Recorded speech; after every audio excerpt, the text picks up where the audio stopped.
Hello बच्चों, chemistry class में आपका स्वागत है। आज मैं आपके लिए जो टॉपिक स्टार्ट कर रहा हूँ और ये है equivalent mass of oxidiser and reducer. समझे बच्चों, ऑक्सीकारक एवं अपचायक का तुल्यांकी भार। तो देखो बच्चों, कोई भी रिडॉक्स रिएक्शन है उसमें हमें ऑक्सीडाइजर या रिड्यूसर किसी का भी इक्विवेलेंट मास कैलकुलेट करना है। तो इसके लिए हमें कौन कौन से रिलेशंस यूज करने हैं, आज हम इन्हीं रिलेशंस को अपने इस टॉपिक में डिस्कस करेंगे। ओके, तो फिर स्टार्ट करते हैं। तो देखो बच्चों, ये होता है formula equivalent mass of any species means oxidiser और रिड्यूसर। समझे बच्चों कि किसी भी प्रजाति का तुल्यांकी भार, चाहे वो ऑक्सीकारक के फॉर्म में हो या अपचायक के फॉर्म में। ये रिलेशन लगता है कि मॉलिक्यूलर मास ऑफ स्पीसीज, आपको जिस स्पीसीज का इक्विवेलेंट मास कैलकुलेट करना है उसका मॉलिक्यूलर मास लें अपॉन में n फैक्टर ऑफ स्पीसीज, उसको n फैक्टर से डिवाइड करें। n फैक्टर कैसे कैलकुलेट करने हैं, ये रिलेशंस मैंने आपको पहले वाले वीडियो में बताए हैं और जो भी रिलेशंस यूज होंगे उनको हम यहाँ पर डिस्कस कर लेंगे। समझिए बच्चों कि किसी प्रजाति का तुल्यांकी भार मींस ऑक्सीकारक या अपचायक है तो बराबर होता है अणु भार बटा प्रजाति का n फैक्टर n कारक। ओके, अब आता है कि यहाँ n फैक्टर कैसे कैलकुलेट करेंगे। तो देखो, कुछ रिलेशंस तो मैंने पहले बता दिए, एक रिलेशन और बताता हूं n फैक्टर का कि number of electron transferred in redox process. आपको जो भी रिडॉक्स प्रोसेस दी है आपने उसको बैलेंस्ड कर लिया, तो उस बैलेंस्ड इक्वेशन में आपको देखना है कि जो ऑक्सीडाइजर और रिड्यूसर है इनके बीच में कितने इलेक्ट्रॉन्स का ट्रांसफर हुआ है। एक बैलेंस्ड इक्वेशन में ऑक्सीडाइजर और रिड्यूसर के बीच में जो इलेक्ट्रॉन ट्रांसफर्ड होते हैं उनका यहाँ पे नंबर लेना है कि 1 2 3 4 जितने भी ट्रांसफर्ड होते हैं अपॉन में स्टोइकियोमेट्रिक कोएफिशिएंट ऑफ स्पीसीज।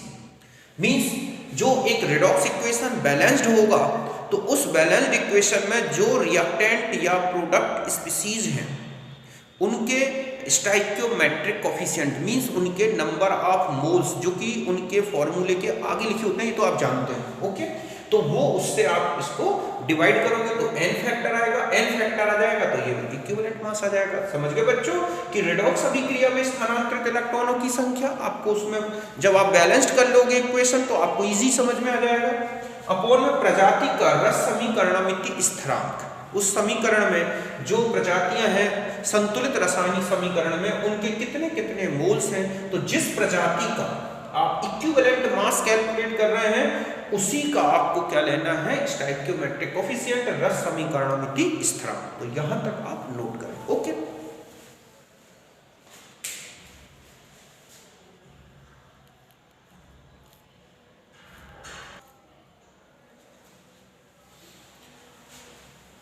अब देखो बच्चों, आपको ये एक रिडॉक्स रिएक्शन दी है, मैंने इस रिएक्शन को ऑलरेडी बैलेंस्ड कर दिया। कई बार क्या होगा कि आपको क्वेश्चन एक रिडॉक्स रिएक्शन लिख दी जाएगी, पहले आप उसे बैलेंस्ड करेंगे तब जाके आपका उसमें स्टोइकियोमेट्रिक कोएफिशिएंट कैलकुलेट कर पाएंगे।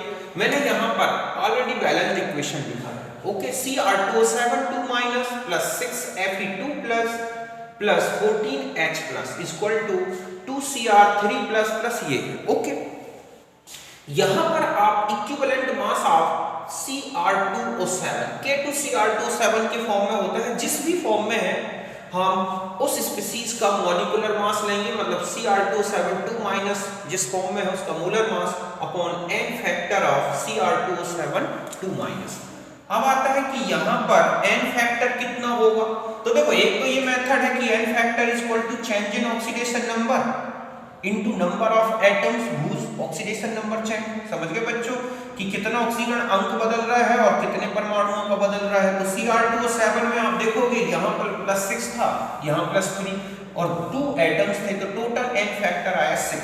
तो इक्विवेलेंट मास इक्वल टू क्या होगा बच्चों, m/6। और एक जो रिलेशन मैंने आपको बताया है कि प्रोसेस में कितने इलेक्ट्रॉन ट्रांसफर हुए हैं, यह हम ऐसे भी कैलकुलेट कर सकते हैं, nF इक्वल टू 6/1 मींस इस प्रोसेस में 6 इलेक्ट्रॉन यहां से यहां ट्रांसफर हुए हैं और इसका स्टोइकियोमेट्रिक कोफिशिएंट कितना है बच्चों 1। तो ट्रांसफर्ड इलेक्ट्रॉन 6 हो गए इस रिडॉक्स प्रोसेस में, और इसका जो रस समीकरणमिति स्थिरांक है स्टोइकियोमेट्रिक कोफिशिएंट 1 है, तो आपने 1 लिख दिया।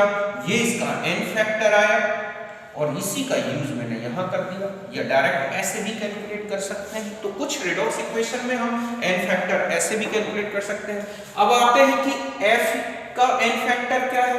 तो इसमें देखो आप नंबर ऑफ एटम्स में या Fe2+ से 3+ में जा रहा है, तो ऑक्सीडेशन नंबर तो 1 का चेंज आ रहा है और एक ही एटम है, तो oxidation number into number of atoms, तो ये 1।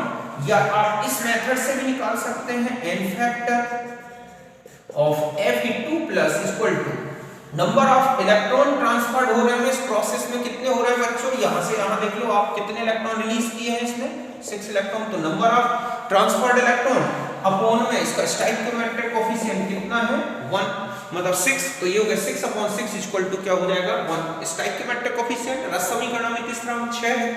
इस पूरी प्रोसेस में 6 इलेक्ट्रॉन ट्रांसफर्ड हुए हैं, तो Fe2+ का जो n फैक्टर हुआ बच्चों वो कितना हो गया 1। तो इक्विवेलेंट मास ऑफ Fe2+, ध्यान रखें Fe2+ किस फॉर्म में है, फेरस अमोनियम सल्फेट के फॉर्म में है या फेरस सल्फेट के फॉर्म में है या किस सॉल्ट के फॉर्म में है, और वो किस स्टेट में चेंज हो रहा है। तो आपने यहाँ देखा Fe2+ से Fe3+ चेंज हो रहा है, तो इसका मोलर मास जितना है हम इसे 1 से डिवाइड कर देंगे, तो हमें Fe2+ स्पीसीज का क्या आ जाएगा इक्विवेलेंट मास। ओके, तो यहाँ तक नोट कर।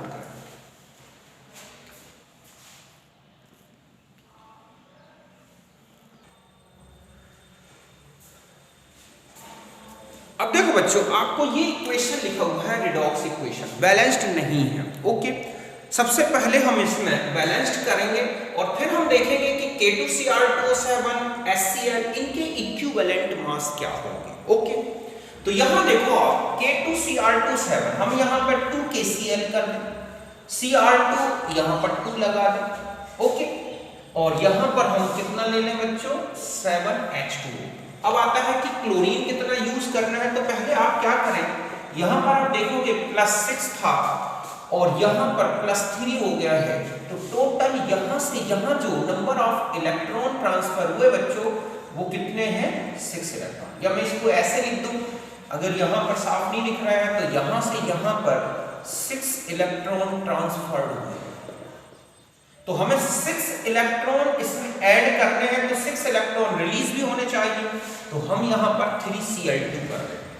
तो यहां पर आप देखें कि टोटल कितने Cl हो गए, तो 2, देखो 6 तो ये हो गए, 6 ये हो गए, 12 और 2 ये हो गए, तो यहां पर आ जाएगा कितना बच्चों 14 HCl। और अगर ऐसे भी नहीं कर पाए आप बैलेंस्ड, तो यहां देखें 7H2, तो आप यहां पर 7H2 लगा दिए, तो आपको 14H+ चाहिए, तो आप 14 HCl लेंगे। तो यहां पर आपको ये नहीं पता कि इलेक्ट्रॉन कितने ट्रांसफर्ड हुए हैं, तो आप यहां से वाटर को बैलेंस्ड कर लेंगे तो भी ये 14 HCl आ जाएगा। ओके, अब हम आ जाते हैं n फैक्टर ऑफ K2Cr2O7। तो देखो बच्चों, ट्रांसफर्ड इलेक्ट्रॉन कितने हैं, ट्रांसफर्ड इलेक्ट्रॉन अपॉन, ठीक है, स्टोइकियोमेट्रिक कोफिशिएंट, मैं शॉर्ट में लिखूंगा स्टोइकियोमेट्रिक कोफिशिएंट, समझ गए बच्चों, स्थानांतरित इलेक्ट्रॉन, इलेक्ट्रॉन बटा रस समीकरणमिति स्थिरांक। तो यहां आप देखें ट्रांसफर्ड इलेक्ट्रॉन कितने हैं 6, स्टोइकियोमेट्रिक कोफिशिएंट है इसका 1, यहां पर कुछ भी नहीं है तो 1, तो इसका जो n फैक्टर आया बच्चों, n फैक्टर ऑफ Cr2O7 वो आ गया कितना 6। ओके, यहां तक बात समझ गए। अब हम यहां आ जाते हैं कि n फैक्टर ऑफ HCl। तो देखो बच्चों, ट्रांसफर्ड इलेक्ट्रॉन है 6 और इसका स्टोइकियोमेट्रिक कोफिशिएंट कितना है 14, या हम ये लिख सकते हैं 3/7। तो ये n फैक्टर ऑफ किसका हो गया HCl का। ओके, यहां पर अच्छे से लिखना है 3/7। बस अब आपको n फैक्टर्स पता हो गए, तो इक्विवेलेंट मास तो आप कैलकुलेट कर सकते हैं, equivalent mass equal to molecular mass. अब हम ये किसका है K2Cr2O7 का, तो अपॉन में 6 आ जाएगा, और यहां इक्विवेलेंट मास ऑफ HCl तो जो भी मॉलिक्यूलर मास है HCl का अपॉन 3/7 मींस 7m/3, यहां पर लिख दे रहा हूं मैं, ठीक है, ये हो जाएगा 7m/3। ये हो गया HCl का इक्विवेलेंट मास। क्यों? क्योंकि n फैक्टर ये आया है, n फैक्टर से आपने डिवाइड किया मोलर मास को, तो ये हो गया 7m/3। तो आप समझ गए ना कि आप एक इक्वेशन को बैलेंस्ड करें, n फैक्टर्स निकालें। n फैक्टर कैसे निकालें? पूरी रिडॉक्स रिएक्शन में कितने इलेक्ट्रॉन ट्रांसफर्ड हुए हैं वो देख लें, जितने ऑक्सीडाइजर, ठीक है, एक्सेप्ट करेगा उतने रिड्यूसर निकालेगा इलेक्ट्रॉन्स। तो आप देख रहे हैं कि इसमें 6 इलेक्ट्रॉन ट्रांसफर्ड हुए, इसका स्टोइकियोमेट्रिक कोएफिशिएंट 1 था, मैंने 1 से डिवाइड कर दिया, तो इसका जो K2Cr2 7 था, उसका n फैक्टर आ गया 6। HCl में देखें तो 6 इलेक्ट्रॉन ट्रांसफर्ड हुए, इसके मोल्स थे 14, स्टोइकियोमेट्रिक कोएफिशिएंट 14 है, आपने देखा इसका n फैक्टर आ गया 3/7। इक्विवेलेंट मास कैलकुलेट करिए। ओके, तो यहां तक लिखा, फिर और भी क्वेश्चंस बताता हूं मैं।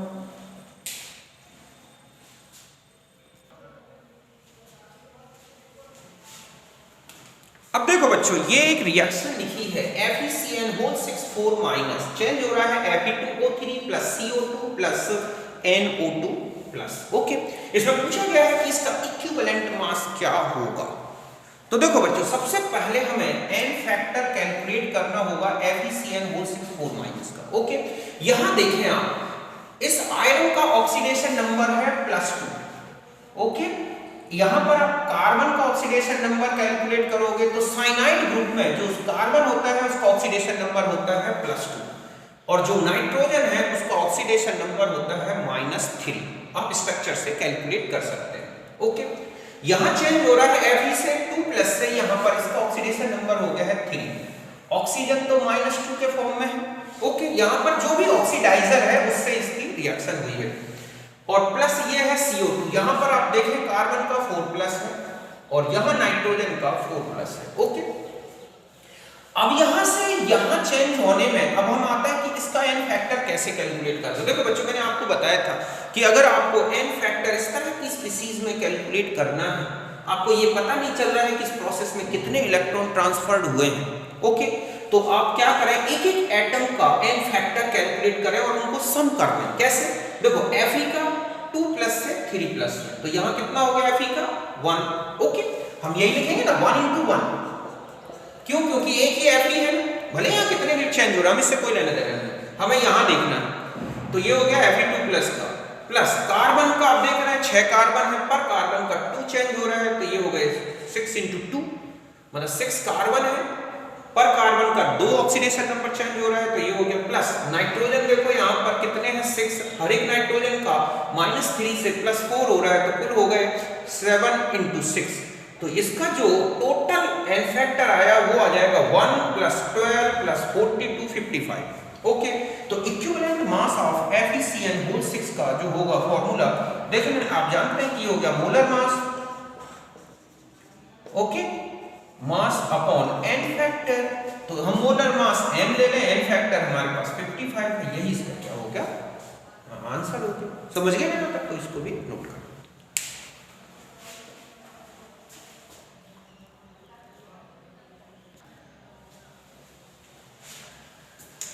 अब देखो बच्चों, अब आपको ये क्वेश्चन दे रखा है ClO3 1 2 Cl- और Cl4-। ओके, अब पूछा गया है कि यहां पर ClO3 1 का इक्विवेलेंट मास क्या होगा। ओके, आप क्या करें, पहले इससे इसका फॉर्मेशन, फिर इससे इसका फॉर्मेशन, 2 इक्वेशन बनाएं। देखो, पहला हो जाएगा ClO3 1 2 Cl-। ओके, यहां 5+ था और यहां माइनस बन गया, तो ऑक्सीडेशन नंबर चेंज कितने का आया बच्चों? 6 का। ओके, फिर यहां आ जाए ClO3 1 से ClO4 1 7, तो यहां ऑक्सीडेशन नंबर चेंजिंग कितना का आ रहा है बच्चों? 2 का। ओके, यहां तक बात समझ गए। अब आप n फैक्टर कैलकुलेट करें, n फैक्टर ऑफ ClO3 1 से Cl- बनने का, तो n फैक्टर ClO3 1 से Cl बनने का कितना हो गया बच्चों? 6 × 1 = 6। यही हुआ ना? यहां पर n फैक्टर कितने का चेंज आ रहा है? 6 का। ओके, यहां से फिर मैंने यहां आ गया, और यहां पर n फैक्टर ClO3 माइनस एक और n फैक्टर मैंने यहां पर और निकाल दूं मैं पहले, ओके, ClO3 1 माइनस से Cl बनने का तो ये हो गया। और इसका n फैक्टर देखो बच्चों यहाँ पर और आ जाते हैं, पहले मैं यहाँ ले लूँ x है यहाँ पर कि जो n फैक्टर है ClO3 1 माइनस से ClO4 1 माइनस का जो n फैक्टर है वो कितना हुआ, तो यहाँ पर 2 है। ओके, तो यहाँ से आप देखें कि इसका n फैक्टर हो गया आपके पास ये हो जाएगा 1 into 2 means 2। ओके, यहाँ तक बात समझ गए ना कि n फैक्टर ClO3 1 माइनस से ClO4 1 माइनस बनने का जो n फैक्टर है वो है 2 और इसका है 6। अब हम आगे आ जाते हैं, यहाँ तक आप समझ गए होंगे। अब देखो आप, अब हम क्या करेंगे कि हम ऐसा लिखेंगे, रेशियो निकालेंगे, ठीक है, n factor for ClO3 1 minus two Cl minus, तो ये कितना है बच्चों 6। Okay, upon n factor of ClO3 1 minus two ClO4 1 minus, ये कितना आ गया बच्चों 2। ओके, तो ये रेशियो कितना हो जाएगा 6/2 मींस यहाँ पर ये रेशियो आ गया हमारे पास 3/1। ओके, ये आ गया हमारे पास n फैक्टर, ठीक है, का रेशियो आ गया 3/1। तो ये रेशियो देखो बच्चों m फैक्टर ऑफ, ऐसा लिखेंगे ClO3 1 minus two ClO4 1 minus upon m factor ClO3 1 minus two Cl minus. Okay, तो ये आ गया, तो हम ऐसा लिखेंगे moles of ClO3 1 minus two Cl, मतलब ये है स्टोइकियोमेट्रिक कोफिशिएंट, ठीक है। तो ClO3 1 माइनस से ClO4 1 माइनस बन रहा है, तो इसका कितना हो जाएगा बच्चों, ये हो जाएगा 3।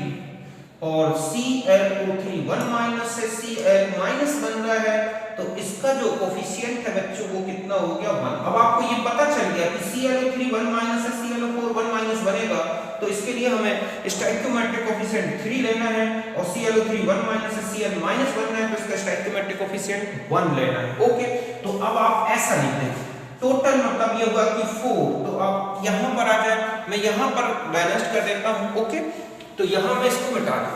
अब यहाँ पर हम ऐसा लिखेंगे 3 ClO3 1 minus two 3 ClO4 1 minus. Okay, और ClO3 1 minus two Cl minus, मैं इसको मिटा देता हूँ, आपने इसको तो लिख ही दिया होगा।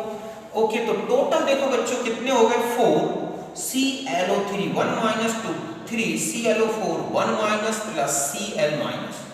अब यहाँ पर आपने देखा कि इसका हम n फैक्टर लेंगे ClO3 1 माइनस का, तो यहाँ पर आप देखें कि नंबर ये किसका निकाल रहा हूँ बच्चों n फैक्टर ClO3 1 माइनस का। इस रिएक्शन अभी आपने इस पूरे फैक्टर के बेस पर इंडिविजुअल ClO3 1 माइनस से ClO4 1 माइनस बनने का n फैक्टर निकाल लिया, ClO3 1 माइनस से Cl माइनस बनने का फैक्टर निकाला, इसका रेशियो लिया, तो आपको ये पता चल गया कि ClO3 1 माइनस से ClO4 1 माइनस बनेगा तो कितना मोल लगेगा, और इससे जब बनेगा ClO3 1 माइनस से Cl तो कितना लगा, टोटल ओवरऑल आपने यहाँ ऐड कर दिया।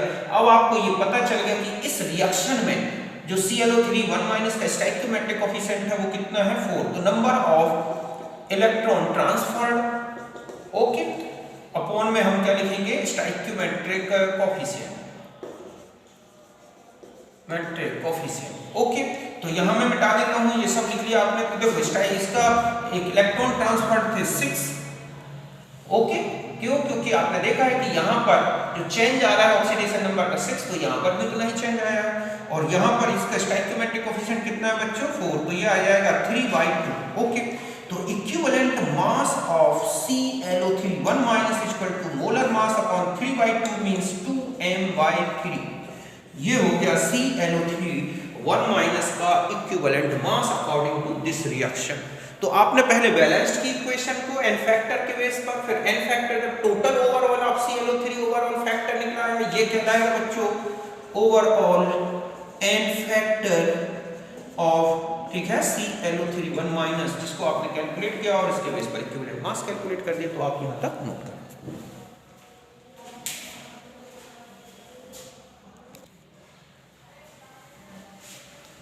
अब देखो बच्चों, अब हम आ जाते हैं इस इक्वेशन में आपको इसका इक्विवेलेंट मास कैलकुलेट करना है। ओके, तो हम जानते हैं कि इक्विवेलेंट मास ऑफ इसका कैसे कैलकुलेट करेंगे। तो सबसे पहले हमें ये देखना होगा कि यहाँ कुल कितना ऑक्सीडेशन नंबर चेंज आ रहा है। ठीक है, तो आपने लिखा Fe2 plus O2 gives Fe2O3 plus SO2। यहाँ देखो बच्चों, यहाँ पर इसका -1 है और यहाँ कितना है 4, 2 सल्फर है तो 2 यहाँ होगा। तो यहाँ से यहाँ तो चेंज हो रहा है ऑक्सीडेशन नंबर, कितना चेंज हो रहा है बच्चों, टोटल 10। और यहाँ से यहाँ देखें तो 1, तो n factor is equal to 1 plus यहाँ हो गया 10, ये 1 किसका हो गया बच्चों, Fe2 प्लस के लिए, और ये S-1 तो कितना हो गया 11। तो equivalent mass of FeS2 is equal to molar mass upon 11।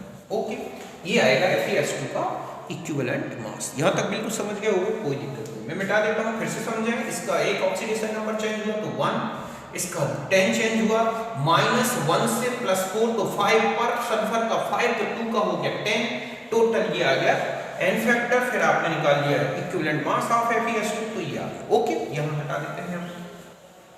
Next देखो बच्चों, यहाँ पर आ जाए, ये है H2SO4 से H2S, तो यहाँ इसका +6 है और यहाँ कितना है माइनस, तो कितने का चेंज आ रहा है बच्चों, 8 का। तो n फैक्टर कितना हुआ यहाँ पर, H2SO4 का n फैक्टर कितना होगा बच्चों, 8। तो equivalent mass is equal to molar mass by 8 means 98/8 का, तो इसका मोलर मास, तो इक्विवेलेंट मास आ जाएगा। यहाँ तक बात समझ गए, इसको हटा देते हैं। 2 हो गए क्वेश्चन सॉल्व। तीसरा देखो, यहाँ पर आ जाते हैं Cl2 Cl minus plus ClO3 बनवाएं। देखो बच्चों, आप ऐसा लिख लें, 2 रिएक्शन लिख लें, Cl2 plus 2 electron is equal to 2 Cl minus, और ठीक है Cl2 प्लस OH जो भी है, तो यहाँ पर आपको 2 ClO3 1 माइनस। ओके, यहाँ पर आप देख रहे हैं कि 0 था और यहाँ +5 है, तो टोटल यहाँ चेंज कितना आ रहा है ऑक्सीडेशन नंबर, ठीक है, ऑक्सीडेशन नंबर चेंज कितना आ गया बच्चों, 10 का। तो यहाँ पर हम इससे किससे मल्टीप्लाई कर रहे हैं, 5 से। क्यों करें, क्योंकि यहाँ पर आपको 10 इलेक्ट्रॉन्स निकालने हैं, तो 10 यहाँ ऐड होंगे। तो इसका टोटल जब आप इसे ऐड करेंगे तो देखो 5 से मल्टीप्लाई कर दिया और ये हो गया 6 Cl2 equal to 2 Cl minus plus, sorry ये हो जाएगा 5 से, तो 10 Cl minus plus C2 ClO3 1 minus. तो आपको Cl2 का क्या पता चल गया, यहाँ पर आप देखो स्टोइकियोमेट्रिक कोफिशिएंट, तो आप इसका n फैक्टर देखें, तो n फैक्टर इक्वल टू हो गया ट्रांसफर्ड इलेक्ट्रॉन तो 10 और स्टोइकियोमेट्रिक कोफिशिएंट है 6 मींस 5/3। यहाँ तक आ गया। तो इक्विवेलेंट मास इक्वल टू क्या हो जाएगा बच्चों, molar mass upon 5/3 means 3n/5। ये हो गया Cl2 का इक्विवेलेंट मास इस रिएक्शन।